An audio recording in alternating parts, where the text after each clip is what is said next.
Episode की शुरुआत में दिखाते हैं क्यूई एंड पीसेंग दोनों थक कर बैठ जाते हैं। पीसेंग कहते हैं मुझे नहीं लगता था तुम इतने बोल्ड हो, तुमने तब फाइट स्टार्ट की जब तुम खुद ही नहीं लड़ सकते थे। क्यूई कहता है मैं कभी फाइट स्टार्ट नहीं करना चाहता था, पर तुमने देखा ना वो गर्ल को हिट कर रहा था। अगर तुम बीच में नहीं आते तो तुम अपनी पूरी लाइफ बैड फील करते, अच्छी चीज़ ना करने के लिए। क्यूई को उबासी आने लगती है और वो वहीं सोने लगता है। वो अपने आप से कहता है मैं अपने सपने में भी कैसे सो सकता हूँ। पीसेंग क्यूई को पकड़ते हुए कहते हैं तुम यहाँ नहीं सो सकते। क्यूई कहता है क्यों नहीं, मैंने तुमसे कहा ना ये मेरा ड्रीम है। पीसेंग कहते हैं तुम सपना नहीं देख रहे, तुम ड्रंक हो। क्यूई पीसेंग की नहीं सुनता और वो वहीं लेट जाता है। पीसेंग भी क्यूई की लेग्स पर अपना सर रखकर सो जाते हैं। वो क्यूई से कहते हैं तुम इडियट हो। पीसेंग क्यूई की लेग्स पर अपना सर रखकर लेट जाते हैं। वो क्यूई से कहते हैं तुम एक्चुअली इडियट हो, मैंने कभी नहीं सोचा था तुम इस टाइप के पर्सन हो। तुम अपना ये साइड यूनिवर्सिटी में क्यों नहीं दिखाते, सो कोई भी तुम्हें अप्रोच करने से हेजिटेट ना हो। क्यूई कहता है मुझे कौन अप्रोच करना चाहेगा, मैं तुम्हारी तरह नहीं हूँ। पीसेंग कहते हैं क्यों, तुम्हारा मेरे से क्या मतलब है। क्यूई कहता है तुम हॉट हो, मेरी तरह नहीं जिस पर लोग तब ध्यान देते हैं जब मैं कोई मिस्टेक करता हूँ। पीसेंग कहते हैं तुम एक चीज़ के बारे में राइट हो, मैं हॉट हूँ, पर बाकी का तुमने सिर्फ अपने सर में बना रखा है। लोग तुम्हारे बारे में केयर नहीं करते या तुम लोगों के बारे में केयर नहीं करते। क्या वो तुम नहीं हो जो क्लासेस ख़त्म होने के बाद गायब हो जाता है। तुम कोई एक्टिविटी ज्वाइन नहीं करते। क्यूई कहता है ये कितना अच्छा होता अगर मेरी लाइफ दूसरे लोगों की तरह होती। हम सबके पास 24 घंटे होते हैं, पर हम डिफरेंट कंडीशन के साथ पैदा होते हैं। तुम नहीं समझोगी इसलिए मैं अकेला हूँ। पीसेंग कहते हैं शायद मैं तुम्हारी डिफ़िकल्टीज ना समझूं, पर अगर तुम लोनली फील कर रहे हो तो ये जान लो तुम वर्ल्ड में अकेले नहीं हो जो ये फील कर रहा है। क्यूई पूछता है क्या तुम भी लोनली फील कर रहे हो। पीसेंग कहते हैं मैंने अभी ये कहा। क्यूई कहता है ऐसा हो ही नहीं सकता तुम्हारे लिए, ये पॉसिबल नहीं है, तुम हमेशा लोगों से घिरे होते हो, ये कैसे पॉसिबल है कि तुम लोनली हो। पीसेंग कहते हैं अगर तुम सिर्फ सरफेस पर देखोगे और लोगों के बारे में क्विक जजमेंट बना लोगे तो मैं तुमसे बात नहीं करूँगा। क्यूई कहता है तुम सही हो, मैं फ्रेंड्स नहीं बनाता, सो मैं लोगों को अपने पॉइंट ऑफ व्यू से जज करता हूँ। पीसेंग कहते हैं अब तुम पल के बारे में क्या करने वाले हो, अगर तुम अभी उसे देखने गए तो गड़बड़ हो जाएगी। लेकिन क्यूई ये बात नहीं सुनता, वो मस्त होकर सो रहा था। ये देखकर पीसेंग हंसने लगते हैं। अब पीसेंग क्यूई को अपनी बैग पर लेकर टैक्सी का वेट कर रहे थे। क्यूई कहता है क्या देख रहे हो। पीसेंग कहते हैं तुम्हें ये पूछने की ज़रूरत नहीं है। तभी वहाँ टैक्सी आ जाती है। पीसेंग टैक्सी ड्राइवर से कहते हैं डिक्की ओपन करना, और क्यूई को डिक्की की साइड ले जाने लगते हैं। क्यूई कहता है तुम क्या बकवास कर रहे हो। पीसेंग कहते हैं तुम्हें सोना था ना, तुम डिक्की में सो सकते हो। क्यूई कहता है एसोल, मैं ह्यूमन हूँ, लगेज नहीं। क्यूई अपने घर पर पहुँच जाता है पर उससे डोर लॉक ओपन नहीं हो रहा था। पीसेंग कहते हैं क्या मैं इस लाइफ टाइम में जा पाऊँगा, जल्दी करो।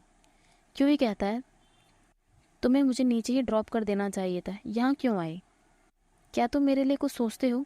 पीसेंग कहते हैं हाँ, मुझे लगता है तुम क्यूट हो, आई लाइक यू। क्यूई कहता है क्या तुम सीरियस हो। पीसेंग कहते हैं बिल्कुल नहीं, मुझे बाथरूम जाना है, जल्दी डोर ओपन करो वरना मैं यहीं कर लूँगा। ये सुनते ही क्यूई डोर ओपन करने लगता है। डोर ओपन हो जाता है। क्यूई रूम में आते ही सो जाता है। सैंग क्यूई को सोता देखकर उसके शूज़ उतारते हैं और उसको ब्लैंकेट उड़ाकर वहाँ से चले जाते हैं। अब सीन मॉर्निंग पर शिफ्ट होता है जहाँ क्यूई सोकर उठ गया था। वो उठते ही अपने रूम को और अपने आप को स्कैन करने लगता है। वो अपने आप से कहता है मैं पहले ही सो गया था, पर मैं अभी भी अपने सपने में क्यों हूँ, क्या ये ड्रीम है। तब जाकर क्यूई को रियलाइज़ होता है कि वो पास्ट में पहुँच गया है। वो जाकर म्यूजिकल क्रिस्टल बॉल उठा लेता है और उसे घुमा देता है। ये करते ही क्यूई वापस पास्ट से प्रेजेंट में पहुँच जाता है। ये देखकर वो बहुत डर जाता है। वो जाकर दोबारा से उस क्रिस्टल बॉल को घुमाता है और घुमाते ही वो पास्ट में पहुँच जाता है। क्यूई अब पास्ट एंड प्रेजेंट का गेम खेलने लगता है। अब सीन दिखाते हैं जहाँ क्यूई टेबल पर चढ़ा हुआ था। वो वहाँ से कूदने जा रहा था ताकि वो अपने सपने से जग सके, पर इसका कोई फ़र्क नहीं पड़ता, उसको चोट और लग जाती है। तभी उसे पीसेंग का कॉल आ जाता है। ये देखकर क्यूई कहता है इसका नंबर मेरे पास कब से है। वो कॉल अटेंड करता है। पीसेंग कहते हैं तुम अभी कहाँ मर रहे हो, तुम यहाँ क्यों नहीं आए। मॉर्निंग सेरेमनी स्टार्ट होने वाली है। क्यूई कहता है आज पर्ल की वेडिंग है, मैं बिल्कुल भूल गया था। वो पीसेंग से कहता है मैं इसके बजाय इवनिंग सेरेमनी अटेंड कर लूँगा। पीसेंग कहते हैं डैम इट क्यूई। क्यूई कहता है कम ऑन, मैं वैसे भी इम्पोर्टेंट पर्सन नहीं हूँ। पीसेंग कहता है तुम बेस्ट मैन हो, तुम हो वो जो मुझे रिंग हैंड ओवर करेगा, जल्दी आओ जैकैस। क्यूई ये सुनकर शॉक्ड हो जाता है और अपने आप से कहता है ये कब हुआ। वो अपने डांस की वीडियो देख रहा था जिसमें वो पागलों की तरह डांस कर रहा था। ये पार्टी पियर की प्री वेडिंग पार्टी थी। क्यूई वो वीडियो देखकर कहता है सो मैं इतना चेंज हो गया हूँ। तभी उसे पीसेंग का मैसेज रिसीव होता है जिसमें वो कह रहे थे लास्ट नाइट क्या तुम ड्रंक थे, तभी तुम इतना सोए, यहाँ आकर मेरे लिए पुशअप करो। क्यूई पीसेंग के मैसेज रीड करके अपने आप से कहता है मुझे चांस मिला था वापस जाकर पास्ट ठीक करने का, पर मैं किस टाइप की फिक्सिंग करके आया हूँ जिससे मैं पीसेंग का बेस्ट मैन बन गया। क्यूई दोबारा वो क्रिस्टल बॉल उठा लेता है और 11 नवंबर 2015 में पहुंच जाता है। क्यूई अपने आप से कहता है दुनिया में बहुत सी चीज़ें हैं जो हम नहीं समझते और उसकी एक्सप्लेनेशन भी नहीं मिलती। मुझे कोई क्लू नहीं है कि मेरे साथ क्या हो रहा है, मैजिक या मिरेकल, पर मैं इसे चांस की तरह लूँगा, सब कुछ बेटर बनाने के लिए। क्यूई ने पास्ट में आकर अपने लिए कुछ गोल सेट किए थे, जैसे पहला था पर्ल को सीक्रेट बडी के बारे में बताना, सेकंड फ्रेंड्स बनाकर पर्ल को इम्प्रेस करना, और थर्ड था अच्छा चांस मिलने पर लव कन्फेशन करना। क्यूई निकलते वक्त अपने शूज़ देखता है और उसे याद आ जाता है कि किस तरह पीसेंग ने उसके शूज़ उतारे थे। क्यूई यूनिवर्सिटी पहुंच जाता है और वो अपने फादर को मैसेज करता है कि नेक्स्ट डॉक्टर अपॉइंटमेंट के बारे में वो क्यूई को ज़रूर बताएं, वो उनके साथ चलेगा, और अपनी पास्ट मिशन लिस्ट के साथ क्लास में पहुंच जाता है।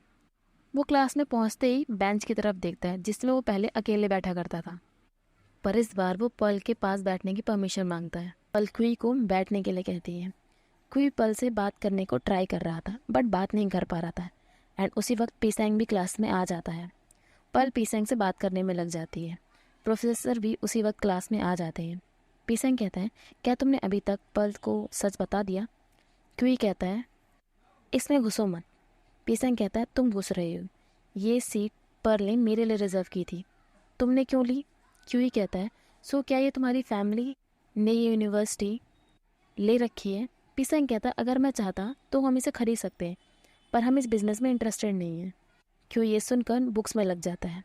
पीसेंग कहते हैं उसे पहले बता दो, वो मुझसे पूछ रही थी कि मैं उसे ट्रीट कब दे रहा हूँ।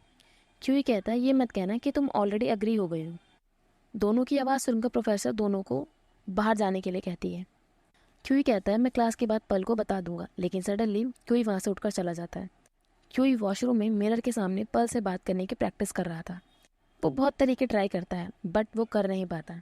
तभी वॉशरूम में एक बॉय आ जाता है जिसका नाम लेते हुए क्यूई उसके पीछे पीछे चलने लगता है। मैक्स कहता है तुम मेरा नाम क्यों बुला रहे हो? क्यूई कहता है तुम ओब्राइट पढ़ने जा रहे हो, क्या तुम इस बारे में मुझे नहीं बताने वाले?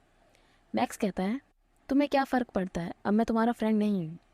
क्यूई कहता है अगर तुम मुझसे बात नहीं करना चाहते तो कोई बात नहीं। मैक्स क्यूई को चुप रहने के लिए कहता है। क्यूई कहता है मैक्स तुम्हारे इस डिसीजन से तुम्हारा फ्यूचर हैप्पी नहीं रहेगा। मैक्स कहता है तुम तो ये ऐसे कह रहे हो जैसे मैं अभी बहुत हैप्पी हूँ। ये कहकर मैक्स वहाँ से चला जाता है। तभी क्यूई को उसके डैड का मैसेज रिसीव होता है जो डॉक्टर के पास जाने से मना कर रहे थे क्योंकि इससे टाइम वेस्ट होता है और मनी भी। क्यूई रिप्लाई करता है आप ये नहीं कर सकते, अगर कुछ गलत हो गया तो।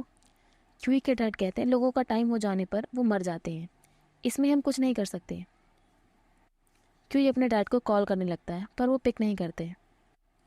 वो अपने आप से कहता है टाइम में वापस आना इसका मतलब ये नहीं है कि मैं सब ठीक कर सकता हूँ। वो दोबारा क्रिस्टल बॉल निकाल कर अपने आप से कहता है ऑल राइट, मैं पहले वो ठीक करूँगा जो मैं फिक्स कर सकता हूँ, एटलीस्ट मैं पर्ल के बारे में कुछ कर सकता हूँ। पर वो उसी वक्त रुक जाता है और अपने आप से कहता है अगर ये क्रिस्टल बॉल मुझे प्रेजेंट में वापस ले गई और मैंने ये पर्ल को दे दिया तो मैं दोबारा प्रेजेंट से वापस नहीं आ पाऊँगा। अब सीन दिखाती है जब पर्ल पीसेंग से खाने की जगह पूछ रही थी, पर बीच में नॉट आ जाता है इन्हें इरिटेट करने के लिए। पर्ल की फ्रेंड ये देखकर पर्ल को वहाँ से लेकर चली जाती है। नॉट पीसेंग से कहता है मुझे बताना ज़रूर कि तुमने आज रात उसके साथ क्या किया। अब क्यूई को दिखाते हैं जो अपने रूम में लेटा हुआ था और उसे पीसेंग का कॉल आ रहा था। क्यूई कॉल पिक कर लेता है। पीसेंग कहते हैं तुम कहाँ मर रही हो? क्यूई कहता है तुम्हें मेरा नंबर कहाँ से मिला? पीसेंग कहते हैं ये मैं ढूंढ सकता हूँ, तुम हो कहाँ?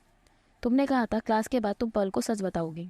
क्यूई कहता है मुझे नहीं पता, और वो कॉल कट कर देता है। पी सेंग क्यूई के डॉम पर आकर उसका डोर नॉक कर रहे थे, पर क्यूई ओपन नहीं करता। पी सेंग कहते अगर तुमने डोर ओपन नहीं करा तो मैं इसे अभी तोड़ दूंगा। वो डोर पर किक मारने जा ही रहे थे, बट क्यूई डोर ओपन कर लेता है। क्यूई कहता है तुम बहुत सारे टीवी शोज देख रहे हो या क्या? तुम्हें सच में लगता है अगर तुम किक मारोगे तो ये डोर ओपन हो जाएगा? पी सेंग कहते हैं तुम पर्ल को बता क्यों नहीं रही? क्यूई कहता है मैंने अपना माइंड चेंज कर लिया है, तुम पर्ल के सीक्रेट बडी बन सकते हो। पी सेंग कहते हैं तुम्हें हुआ क्या है? जो भी है कह दो, अगर तुम नहीं कहोगे तो मैं यही वेट करूँगा। तुम मेरा पेशेंट लेवल टेस्ट कर सकते हो। बट क्यूई अपने बेड से टस से मस नहीं होता। पी सेंग कहते हैं मैं तुम्हारे साथ क्या करूँ? तुम करना क्या चाहती हो? क्यूई कहता है मेरे पास पैसे नहीं है, मेरे पास अच्छा गिफ्ट खरीदने के लिए बिल्कुल पैसे नहीं है। मेरी हिम्मत नहीं है कि मैं कह सकूं कि मैं उसका सीक्रेट बडी हूँ। पी सेंग कहते हैं वो रहा तुम्हारा गिफ्ट, लास्ट नाइट तुम इसे लेकर घूम रहे थे। क्यूई कहता है मैं वो पर्ल को नहीं दे सकता, ये बहुत प्लेन है। पी सेंग कहते हैं सीरियसली, क्या तुम्हारा ब्रेन कोई भी अच्छे थॉट्स रखता है? फ्रेंड्स को प्राइस से फ़र्क नहीं पड़ता। क्यूई कहता है तुम्हारे लिए कहना ईजी है, तुम हैंडसम हो, अगर तुम उसे मिट्टी भी दोगे तो उसे लगेगा तुम बहुत फ़नी हो। तुमने ये ग्रेट किया, पर मैं अच्छा नहीं दिखता, मैं रिच भी नहीं हूँ, चार्मिंग तो बिल्कुल नहीं हूँ। अगर मैंने उसे ये दिया या फिर कुछ बैड कर दिया तो लोगों को लगेगा मैं क्लोन हूँ। लोग दूसरे लोगों को उनके बाहरी अपीयरेंस से जज करते हैं। पी सेंग कहते हैं अब मैं बिल्कुल सरप्राइज नहीं हूँ कि तुम्हारा कोई फ्रेंड क्यों नहीं है। क्यूई ब्लैंकेट से अपना मुंह निकाल कर कहता है तुम मुझसे लड़ना चाहते हो? पी सेंग कहता है मैंने कभी किसी को नहीं देखा तुम्हें जज करते हो, वो सिर्फ तुम हो जो पूरी दुनिया को जज करता फिरता है। एक्चुअली मुझे अच्छा लगा तुमने कल आकर मुझसे बात की, क्योंकि ये चांस था जिससे मैं तुम्हें जान पाया, और आज मैंने तुम्हें ट्रबल में देखा और मैं तुम्हारी हेल्प करना चाहता हूँ क्योंकि मुझे लगता है हम पहले ही फ्रेंड्स हैं। क्यूई कहता है हम एक दूसरे को सिर्फ लास्ट नाइट से जानते हैं, लोग इतनी इजीली फ्रेंड बन जाते हैं। पी सेंग कहते हैं फिर मुझे कितना टाइम लगाना चाहिए? क्यूई कहता है मुझे नहीं पता। पी सेंग कहते हैं जो करना है वो करो, आज इवनिंग में मैं पर्ल से मिलने जा रहा हूँ, अगर तुम उसका बड़ी नहीं बनना चाहते तो कोई बात नहीं, मैं बन जाऊँगा। पी सेंग वहाँ से चले जाते हैं। क्यूई ये सुनकर पर्ल के बारे में सोचने लगता है और वो भागकर पी सेंग के पीछे आता है। क्यूई कहता है ओके, मैं पर्ल को सच बताऊंगा, मैं उसे लाइक करता हूँ। ये सुनकर पेशेंट शॉक्ड हो जाते हैं। सो गाइज ये पार्ट में यहीं ख़त्म करती हूँ, आगे की स्टोरी में नेक्स्ट पार्ट में कंटिन्यू करूँगी। Bye, thanks for watching.